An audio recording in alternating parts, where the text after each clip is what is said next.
Eu vou repetir. Nem nações chamadas anticristãs estão na iminência de aprovarem leis, como o Brasil está pretendendo fazer. 1.575 projetos de lei que estão aguardando votação no Congresso Nacional estão diretamente relacionados com a igreja evangélica no Brasil. E tem crente que não entende isso ou não atenta para isto.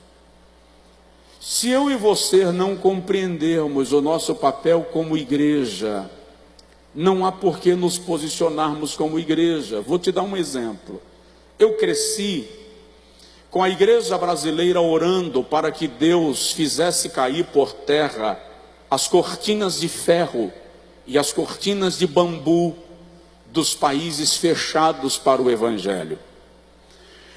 Eu cresci orando para que a União Republicana Socialista Soviética abrisse caminhos para a pregação do Evangelho, para que Cuba fosse evangelizada, a China, o Vietnã, a Coreia do Norte, Laos, Camboja, nações fechadas para a pregação do Evangelho.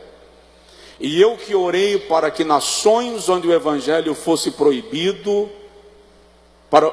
eu que orei para que nações onde o Evangelho era proibido, fosse abertas as portas. Agora vou votar em candidatos que pretendem coibir a pregação do Evangelho no meu país. É coerente com a minha oração? Eu oro todos os dias para que nossas crianças sejam abençoadas, porque a nossa descendência é uma geração poderosa na terra. Mas eu vou votar em candidatos que defendem a liberação da pedofilia. A minha oração tem coerência? Nós investimos aqui em centros de recuperação. A nossa igreja apoia alguns centros de recuperação, porque nós cremos que drogados, dependentes químicos e alcoólicos podem ser libertos. Mas eu quero votar em candidatos que pregam a liberação do cultivo e do comércio das drogas. É coerente? Eu estou dizendo aos irmãos que se preocupem onde matricular o seu filho ano que vem, para que seu filho estude em ambientes onde ele receba princípios, valores, conduta moral. Mas eu vou votar em candidatos que defendem a liberação do kit gay para ser usado nas escolas de ensino fundamental. Onde está a coerência do cristianismo que eu prego e da oração que eu faço? Alguns líderes do Brasil e os maiores líderes da igreja evangélica no Brasil se posicionaram em alto e bom som acerca do candidato a presidente que eles estão apoiando, ou que nós estamos apoiando, acerca de candidatos específicos. Eu não gosto da menção direta. Não é que eu sou contra fazê-lo, mas gosto que você entenda o que é princípio de liberdade e a exerça com sabedoria e com inteligência. Então, a igreja do Senhor Jesus no Brasil está num momento muito melindroso da sua história. E eu vou repetir: nenhuma nação que institucionalizou a iniquidade foi poupada do juízo divino. Se a gente lê Amós capítulo 4, tem um texto que as pessoas gostam muito, e elas até me dão muito esse texto em congressos, para ser tema de congresso. O texto diz assim: e porque isto te farei, ó Israel, prepara-te, ó Israel, para te encontrares com o teu Deus. Vamos entender o contexto. Naquele texto de Amós, o Senhor está reclamando do pecado de Israel, da violência, da idolatria, do derramamento de sangue, da desonra e da corrupção.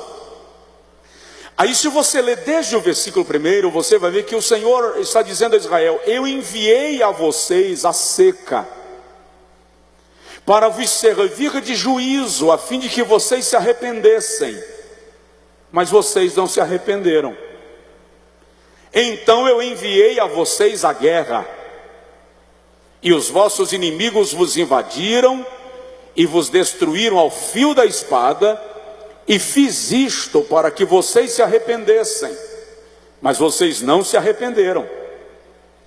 Então eu enviei a fome, para que vocês se arrependessem, mas vocês não se arrependeram. Então vos enviei as catástrofes da natureza, a saraiva, a chuva de pedra e fogo na vossa lavoura, para que vocês se arrependessem, mas vocês não se arrependeram. Aí o Senhor diz assim: se vocês não se arrependeram com os mensageiros que eu enviei, nem a seca, nem a fome, nem a guerra, nem as catástrofes, então agora eu irei a vocês pessoalmente.